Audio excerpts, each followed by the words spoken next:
పంట నష్టం పరిహారం అందేలా ప్రభుత్వం చర్యలు తీసుకోవాలని కోరుకుంటున్నాము. అలాగే ఈ నష్టపరిహారం సంబంధించిన విషయాలని వ్యవసాయ సలహాదారుడు ఎమ్మెల్యే పోచారం శ్రీనివాసరెడ్డి గారికి మరియు మా కిసాన్ కాంగ్రెస్ రాష్ట్ర అధ్యక్షులు అనోజ్ రెడ్డి గారి దృష్టికి కూడా తీసుకెళ్తామని తెలియజేస్తున్నాము. ప్రతి ఒక్క రైతుకు నష్టపరిహారం అందేలా మా వంతు కృషి చేస్తామని తెలియజేస్తున్నాం. వర్ణి మండలంలోని జాకూర గ్రామంలో నిన్న రాత్రి నిజామాబాద్ జిల్లా వర్ణి మండలం జాకూర గ్రామంలో నిన్న రాత్రి కురిసిన భారీ వర్షానికి జాకూర గ్రామంలో పూర్తిగా చేతికొచ్చిన పంట ఒరిగి కింద పడడం వల్ల రైతులకు చాలా నష్టం జరిగింది.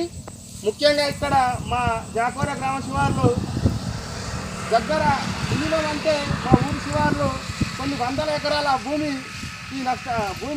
వ్యవసాయంలోని వరి నష్టం జరిగింది. ఒక వారం రోజుల్లో కోతకొచ్చే పంట